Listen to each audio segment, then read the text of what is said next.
Меня вот очень интересует судьба архиепископа Федора Поздеевского,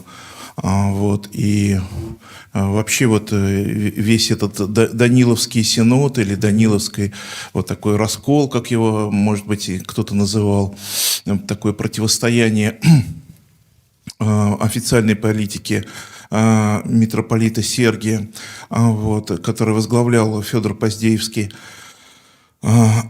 И вот эта печальная судьба с тем, что его сейчас не канонизировали на основании протоколов, которые, скорее всего, были подделаны. Хотелось бы ваше мнение услышать по этому вопросу. Да, спасибо, батюшка. Архиепископ Федор Поздеевский, несомненно, один из самых замечательных подвижников русской церкви этой эпохи, о которой шла речь. Бывший ректор Московской духовной академии до революции, воспитавший целую плеяду учеников, ученых, монахов, аскетов, подвижников, тоже как и он. Затем настоятель Московского Данилова монастыря, где потом многие его ученики тоже обрели место, став уже архиереями. Данилов монастырь стал в момент самого такого разгула обновленцев, это когда патриарх Тихон был в заключении, 22-й, начало 23-го, в каком смысле таким главным оплотом православия. Удивительным образом власть его не трогала в тот момент. У ГПУ здесь был такой расчет дать возможность сконцентрироваться в Даниловом всем таким наиболее убежденным тихоновцам, чтобы потом их сразу всех там и накрыть. По большому счету, так оно впоследствии произошло. Архиепископ Федор отличался такой особой строгостью. Он даже линию патриарха Тихона считал порой излишне компромиссной. Патриарх Тихон, надо сказать, с благодарностью принимал критику, которая звучала порой со стороны даниловской братьи. Даже опирался на даниловцев. Для него это было возможностью как-то аргументированно ответить власти на разного рода ее требования, объединиться с обновленцами, ввести там новый стиль календаря, что, дескать, в церкви этого не принимают. Я не могу это делать, потому что в церкви произойдет раскол. В дальнейшем, после 27 года, даниловцы во главе с архиепископом Федором также критически восприняли и политику митрополита Сергия Строгородского, еще более критически составили так называемую даниловскую оппозицию. Разумеется, все они подверглись репрессиям. Сам архиепископ Федор с 20-х годов практически непрерывно находился в тюрьмах, ссылках, и кончил жизнь мученически, был расстрелян в 1937 году в Иваново. Ну, а не канонизировали его действительно потому, что в его последнем следственном деле содержатся якобы признательные показания, достаточно такие пространные. Мне довелось с этим делом лично знакомиться, и бросилось в глаза то, что там эти признательные показания находятся в нескольких экземплярах. То есть видно, что составлялись какие-то черновики, обычно, следователь, в то время следователи делились на писателей, литераторов и забойщиков. Понятно, кто какие функции выполнял. Видно, что черновики этих литераторов, писателей от НКВД, они по недосмотру оказались подшиты к следственному делу. И поэтому мы можем судить, как эти протоколы, они фабриковались. А дальше уже, видимо, действовали, как это тогда было принято, эти самые забойщики, которые добивались получения подписи. Подпись такая очень неровная, есть под этими признательными показаниями,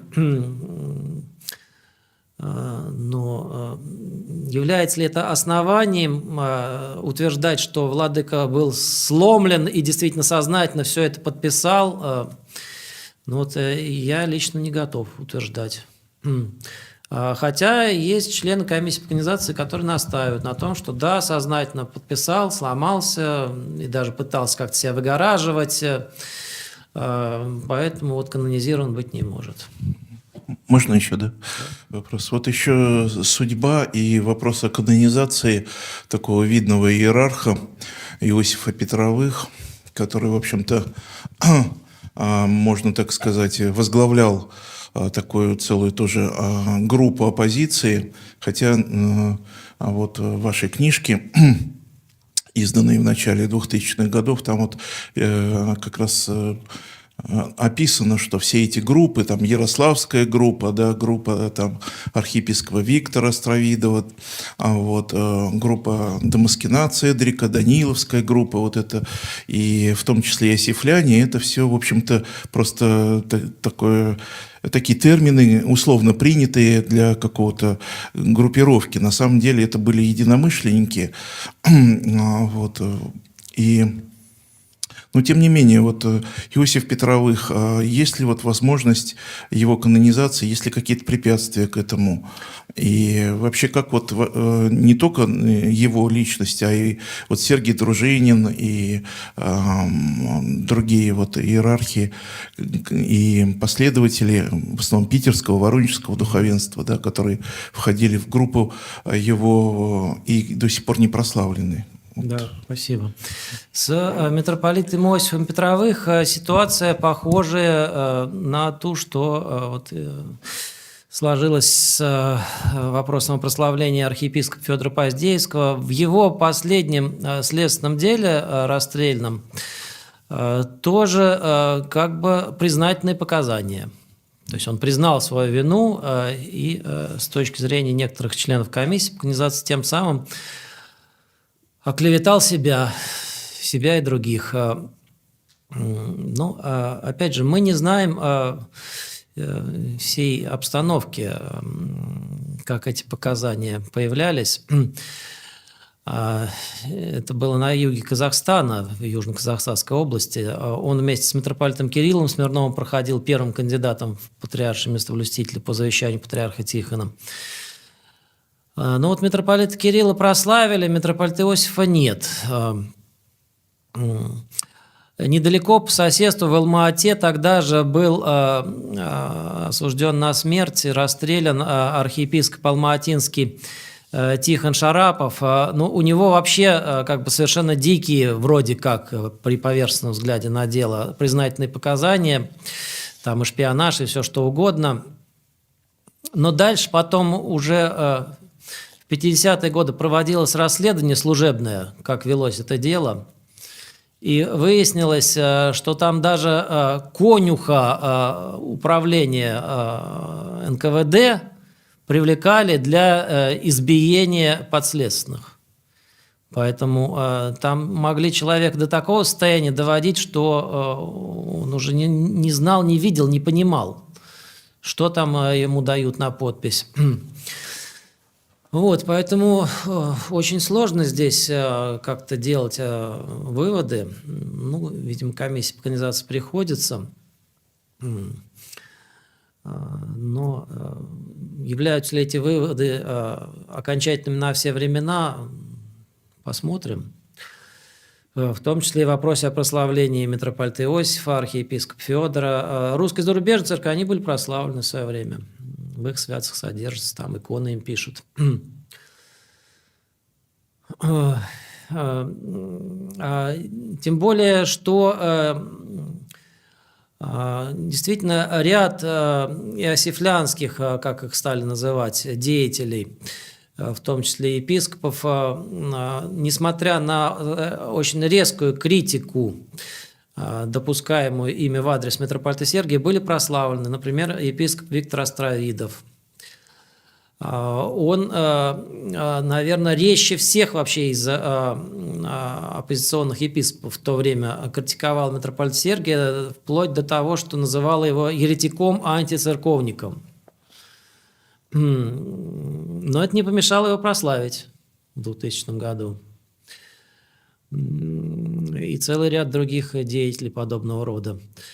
Здесь главным критерием, как это было еще в 90-е годы определено, кого можно канонизировать из участников полемики 20-30-х годов, а кого нельзя, является то, оставался ли тот или иной иерарх, священник, просто верующий в молитвенном общении с предстоятелем русской церкви того времени, патриаршим и соблюстителем митрополитом Петром.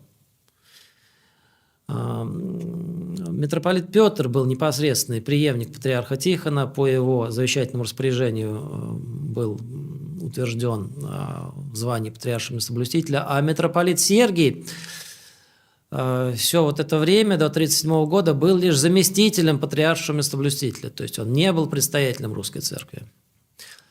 И поэтому вот решено было еще в 90-е годы, что прославлять можно тех, кто не отделялся от митрополита Петра.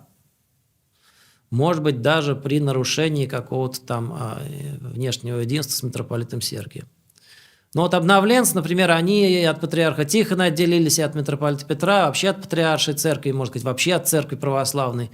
Поэтому даже тех, кто из них пострадал, был казнен в годы репрессий, таких тоже немало, их не канонизируют. Но вот в отношении не поминающих там иосифлян, даниловцев уже другой подход.